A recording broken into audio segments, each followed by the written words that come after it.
সজল ঘোষের প্রতিক্রিয়া একটু নিই যে সমস্যাটা হলে কোন জায়গায়? দেখুন, সমস্যাটা কোন জায়গায় বলি, অনির্বাণ বলেছে ও নাস্তিক বাঙালি। ও নাস্তিক বাঙালি কথাটা বলতে পেরেছে এই কারণ এই দেশটা ধর্মনিরপেক্ষ, আর এই দেশটা ততক্ষণ ধর্মনিরপেক্ষ যতক্ষণ অবধি সরস্বতী পুজোর পূজারীরা এই দেশে সংখ্যাগরিষ্ঠ, মানে হিন্দুরা সংখ্যাগরিষ্ঠ। মুসলিমে কোনো নাস্তিক কথা হয় না, মুসলিমে হয় কাফের। আর কাফেরের জন্য একটাই বিধান আল্লাহ তার ফরমান দিয়ে দিয়েছেন, তার হচ্ছে সর তনসে জুদা। অতএব নাস্তিক উনি তখনই বলতে পারেন যতক্ষণ অবধি ব্যানার্জিরা সংখ্যাগরিষ্ঠ। মমতা ব্যানার্জির কথা বলছি না, পঙ্কজ রায় একটা টার্গেট, এটা হচ্ছে একটা টার্গেট। যে আপনি যে স্কুলের হেড স্যারের কথা বললেন, যিনি ইসলামে বিশ্বাস করেন, বলেছেন এরম কোনো হাদিস নেই যে পুজো করতে হবে, তাকে তো শয়তান বলতে পারলেন না।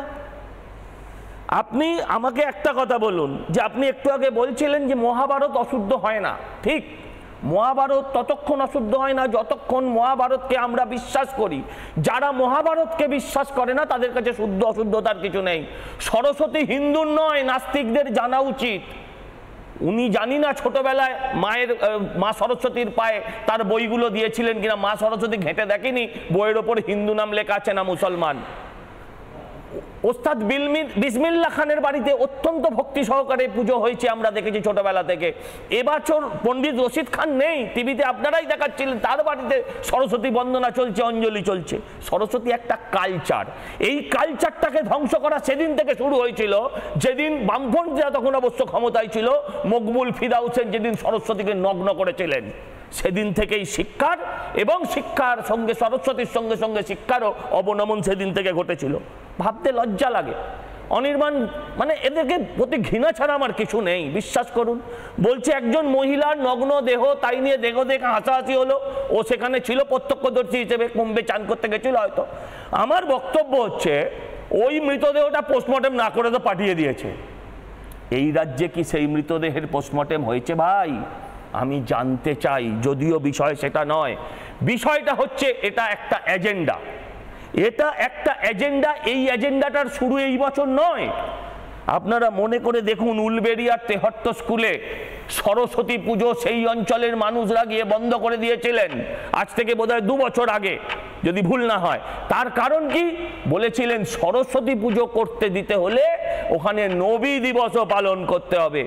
একটা দেখাতে পারবেন স্কুল সারা পশ্চিমবঙ্গে না সারা ভারতবর্ষে যে স্কুলের ভেতরে ছাত্ররা দাবি করে যে না আমরা স্কুলে দুর্গা পুজো করবো, আমরা স্কুলে কালী পুজো করবো? সরস্বতী পুজো শুধুমাত্র স্কুলের ছাত্রদের হাত ধরেই স্কুলের ভেতরে হয়, অন্য কারোর হয় না। এটা হচ্ছে আমাদের কালচার। এখানে ধর্মীয় বিভেদ আজকে এসছে, ছোটবেলা থেকে তো আমরা স্কুলে কখনো দেখিনি। ছোটবেলায় যে ছেলেগুলো আমাদের সাথে পড়তো, আজকে তারা হঠাৎ বড় বড় দাড়ি রেখে তারা ইসলাম হয়ে গেছে, তারা আজকে এই কথা বলছে। তারা কিন্তু তাদের সময় কথা বলেনি। তাপস বাবু আমাদের সঙ্গে রয়েছে, আইএসএফ এর রাজ্য কমিটির সহ সভাপতি। তাপস, আপনার কি মনে হয় যে সত্যি সত্যি বাংলাদেশের ছায়া পড়তে শুরু করে দিয়েছে এ রাজ্যে? নির্দিষ্ট একটা অংশ তারা তাদের এজেন্ডা অনুযায়ী একটা কাজ করা শুরু করে দিয়েছে। ছোটবেলার আমাদের রাজ্য, আমাদের জেলা, আমাদের শহরগুলো, একটা কথা খুব ঠিক, যেটা কিছুক্ষণ আগেই সজলদা বলছিলেন, আমিও মাঝখানে বলছিলাম, যে আমরা কিন্তু কলেজে, বিশেষত স্কুলে কলেজে, যারা যদি আমাদের স্কুলটা মেয়েদের স্কুলই ছিল, বিভিন্ন ক্ষেত্রে সেখানে কিন্তু আমরা একসঙ্গে দেখেছি এই সরস্বতী পুজোটা সবাই হাতে হাত মিলিয়েই করছেন। এমনকি পাড়াতেও এই চাঁদা কাটতে যাচ্ছে, ও ব্যবস্থা করছে, এই পুজোর আলপনা আঁকছে। হঠাৎ করে এবছর যেন মনে হলো কি একটা সুন্দর সেপারেট ডিভিশন করে দেওয়া হলো, এদের জন্য নয় আর এদের জন্য সরস্বতী পুজো। অর্থাৎ এরা চায় না আর এরা চায়। এই এরা আর ওরার এই ভাগটা এতকাল তো ছিল না, হঠাৎ করে কি করে হলো? তাপস, সেটা হচ্ছে, আমি সাবজেক্টের বাইরে যাব না। আপনারা সাবজেক্ট দেখেছেন, সরস্বতী পুজোয় বাধা, প্রশাসনিক প্রশ্রয় না জিয়াদিদের আশ্রয়। এটা হচ্ছে মূল সাবজেক্ট। এটা বলতে গেলে আমাকে প্রথমেই বলতে হয়, 3টে কথা শুনতে হবে। যে গরু দুধ দেয় তার লাথি খেতে হয়। ধর্ম যার যার, উৎসব সবার। হাঁসখালির ধর্ষণ ও খুন, ওদের সাথে প্রেম ছিল। শিউরির ধর্ষণ ও খুন, ছেলেরা একটু দুষ্টুমি করেছে। আমি গুন্ডা কন্ট্রোল করি। এই সমস্ত কথাটা আমি বলিনি, মুখ্যমন্ত্রী বলেছেন। গোলমালটা হচ্ছে এইখানে প্রশাসনিক স্তরে যিনি বসেন, সংবিধানের শপথ গ্রহণ করে যখন বসেন, তার দায়িত্ব হচ্ছে সাংবিধানিক গণতন্ত্রটা প্রতিষ্ঠিত করার। আজকে যে ঘটনাগুলো না আপনারা তুলছেন বা বলছেন, রগড়াচ্ছেন, প্রথম কথা হচ্ছে সাংবিধানিক গণতন্ত্রে কোনো সরকারি প্রতিষ্ঠানে ধর্মচারণ করা আছে কি, সুবিধা আছে কি আছে না আগে জানার প্রশ্ন আছে, থাকলে হবে। কিন্তু থানাতে কালী পুজো হয় আপনারা জানেন, মহাশক্তির আরাধনা, অবশ্যই মহাশক্তির আরাধনা করতেই পারেন, ধর্ম যার যার, উৎসব সবার। আসলে ধর্ম যার যার, উৎসব সবার হয় না, এটা একটা ভুল তত্ত্ব উনি বলে এসছেন, চিরকাল ভাসিয়ে দেন মানুষের। মানে উৎসব হচ্ছে হুল্লোড় হুল্লোড় হুল্লোড় করবে, আর ধর্মচারণ ওই যে জিষ্ণুদাও বললেন, ধর্মচারণ তো একটা ভিতের বিশ্বাসের বিষয়, একটা আবেগের বিষয়, যে যার করতে পারে। রশিদ খান করেছেন, সঠিক কথা বলেছেন। তো এই সরস্বতী পুজো আমরাও ছোটোবেলায় করেছি, অস্বীকার করার কোনো জায়গা নেই, কোন স্কুল করবে কি করবে না। কিন্তু প্রশ্নটা যে জায়গাটায় হচ্ছে, আমাদের রাজ্য এমন একটা সরকার চলছে যে সরকারের প্রশ্রয়ে একটা লুম্পেন রাজ কায়েম হয়ে গেছে অনেক দিন আগেই। এই লুম্পেন রাজ জিহাদি না, জিহাদি শব্দটা হচ্ছে আরবি ভাষা, এটাকে বলা হয় রেভলিউশনারি বা স্ট্রাগলিং। স্ট্রাগল কিসের স্ট্রাগল? একটা সরস্বতী পুজো করে কি স্ট্রাগল করতে গেছে? আমি আরবি ভাষায় জিহাদি বলেই, জিহাদিটা বললে আরবি ভাষা একটা নির্দিষ্ট ধর্ম সম্প্রদায়কে একটু দাগিয়ে দেওয়া যায়। এটা সময় এই সুকৌশলে এমন একটা সেন্স তৈরি করছেন সারা ভারতবর্ষ, পশ্চিমবঙ্গ জুড়ে, যে একটা দুটো ধর্মের বিভাজন করে মাঝখান দিয়ে ভোট ব্যাংকটা ক্যাপচার করো। এটা করে দেওয়ার পিছনে মমতা ব্যানার্জি কিন্তু রাজ্যের বুকে একটা 1 নম্বর হাতিয়ার হিসাবে তিনি ব্যবহার করছেন, যেহেতু তিনি আরএসএসের দুর্গা।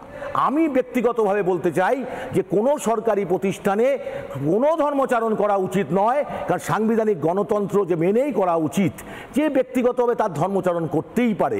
এবার স্কুল কলেজে আবেগে মানুষ করে, হিন্দু মুসলিম একসাথে সরস্বতী পুজো, বাধা কোথায়? তাহলে প্রশাসক কি করছেন?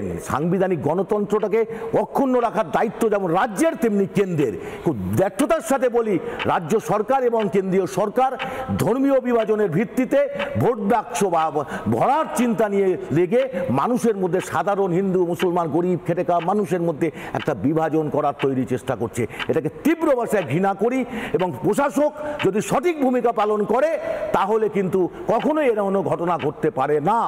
সজলদা ভালো বলতে পারবেন, 2011 সালে মমতা ব্যানার্জি ক্ষমতায় এসেছিলেন কাদের সাহায্য নিয়ে। এত তো বলছেন আপনারা জামাত টামাত, একটু খোঁজ নিয়ে দেখুন না।